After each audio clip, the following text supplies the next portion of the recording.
The Garden of Second Chances. Chapter 1. An Unlikely Bond. The first time James Whitmore met his son-in-law, Daniel, he had barely managed a stiff handshake and a curt nod. It wasn't that he disliked Daniel. No, it was simply that the man had married his only daughter, Emily, without so much as asking for his blessing.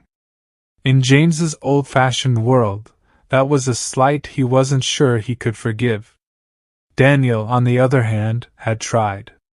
He had brought over expensive whiskey, complimented James's well-kept garden, and even offered to help with the annual pruning of the rose bushes. But James had brushed him off with polite indifference, leaving Daniel feeling like an outsider in his own family. Then came the diagnosis. Chapter 2. The Diagnosis. James had always been a strong man, broad-shouldered, with hands calloused from years of tending to his beloved garden. But when the doctor told him he had early-stage Parkinson's, it felt like the earth had shifted beneath his feet. He didn't want pity. He didn't want help. And most of all, he didn't want his family treating him like he was made of glass. Emily, ever the devoted daughter, had immediately suggested moving him into their home. But James refused. He wasn't ready to surrender his independence, not yet. That was when Daniel stepped in. Chapter 3. The Offer. One evening, after Emily had gone to bed, Daniel stayed behind in James's living room, swirling the last of his whiskey in his glass. "You know," he said carefully, "I could come by on weekends. Help you with the garden. Emily mentioned you've been struggling with the heavier work." James stiffened. "I don't need charity." Daniel sighed. "It's not charity. It's family." The word hung between them, heavy with unspoken meaning. After a long silence, James gave a single nod. Chapter 4. The Garden. The first Saturday was awkward. Daniel showed up early, wearing old jeans and a worn-out flannel shirt, looking every bit the city boy trying to play farmer. James handed him a pair of gloves and pointed him toward the overgrown hedges. They worked in silence for hours, the only sounds the snip of shears and the rustle of leaves. But as the weeks passed, something shifted. Daniel, it turned out, was a quick learner. He listened carefully to James's instructions, asked the right questions, and, most surprisingly, didn't complain when his hands blistered or his back ached. And James? He found himself looking forward to those Saturdays. Chapter 5. The Confession. One rainy afternoon, when the weather forced them indoors, they sat in James's kitchen, nursing cups of strong black coffee. "You know," James said gruffly, "I wasn't fair to you when you married Emily." Daniel looked up, surprised. "I thought you weren't good enough for her," James admitted. "But I was wrong." Daniel swallowed hard. "Thank you. That means a lot." James nodded, then hesitated before adding, "You're a good man, Daniel. And I'm glad you're part of this family." Chapter 6. The Harvest. Months passed. The garden flourished under their combined care, bursting with roses, hydrangeas, and even a small vegetable patch Daniel had convinced James to try. But more than that, their bond deepened. James taught Daniel the names of every plant, the secrets of pruning just right, the joy of watching something grow under your care. And Daniel, in turn, brought a new energy to James's life, reminding him that even as his hands grew unsteady, there were still things worth holding onto. A new season. On Emily's birthday, the three of them sat in the garden, surrounded by blooming flowers and the golden light of sunset. James raised his glass. "To family," he said, his voice steady. Daniel smiled, clinking his glass against his father-in-law's. To family. And in that moment, surrounded by the garden they had nurtured together, James realized something beautiful. Love, like a garden, takes time to grow. But when tended with patience and care, it can bloom in the most unexpected places.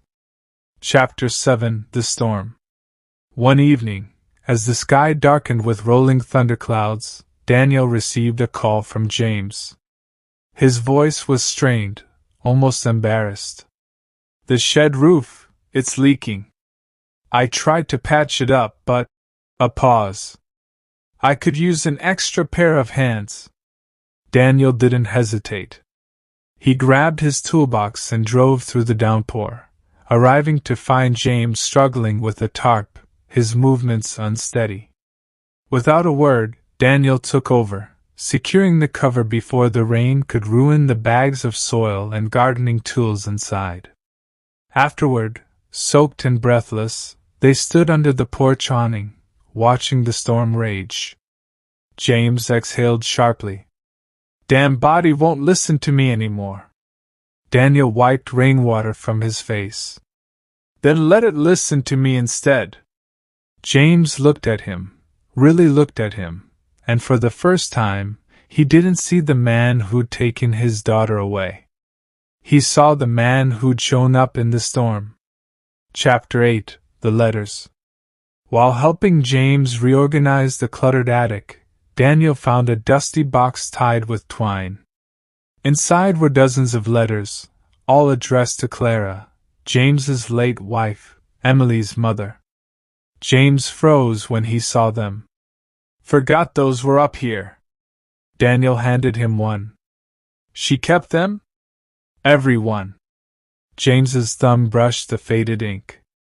"Even the terrible poetry?" Daniel grinned. "Let me guess, roses are red, violets are blue?" James snorted. "Worse, your smile is like sunlight on dew." They laughed, and for a moment, grief didn't feel so heavy. That night, Daniel wrote his own letter, to Emily, and slipped it under her pillow. "I finally understand why your dad loves gardens. They're proof that beautiful things grow when you're brave enough to plant them." Chapter 9: The Fight. The progress wasn't linear. One afternoon, James snapped when Daniel moved a prized azalea to a sunnier spot without asking. "You don't get to decide what's best for my things." James barked, fists trembling. Daniel recoiled. "I was trying to help." "I don't need help." The silence that followed was thick with hurt. Daniel left without another word. For 2 weeks, the garden went untended. Emily, caught in the middle, finally confronted her father. "He admires you. And you're pushing him away because you're scared." James stared at his gnarled hands. "What if I'm not the man he thinks I am?" Emily kissed his cheek. "You're better." Chapter 10: The Apology.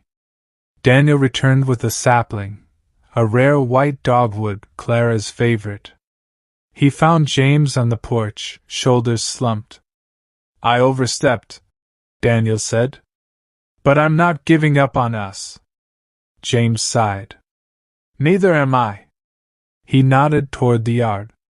"Plant it where you think it'll thrive." As Daniel dug into the earth, James brought him a glass of lemonade. They sat side by side, watching the leaves flutter in the breeze. "You're stubborn," James grumbled. Daniel smirked. "Learn from the best."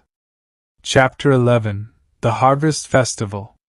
When the town's annual festival arrived, James entered their roses for the first time in years.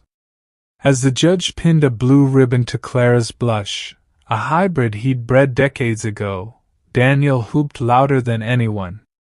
Afterward, James pressed the ribbon into Daniel's palm. "You helped it bloom." Daniel folded James's fingers back over it. "We did it together." Chapter 12: The First Snow.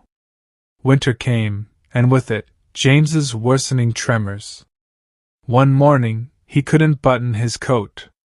Daniel knelt and fastened it for him, then looped a scarf around his neck. James blinked hard. "I hate this." Daniel squeezed his shoulder. "I know. But I've got you." They walked through the snow-dusted garden, planning next spring's beds, their breath mingling in the cold air. The seed. On Christmas morning, Daniel gave James a journal bound in green leather. Inside, every page was filled with notes, Daniel's notes, on James's gardening wisdom, interspersed with pressed flowers. On the last page, James wrote a new entry. To Daniel, the best thing I didn't plant, but was lucky enough to grow beside. And when spring returned, so did they, to the dirt, to the sunlight, to the quiet understanding that love isn't just roots. It's the reaching.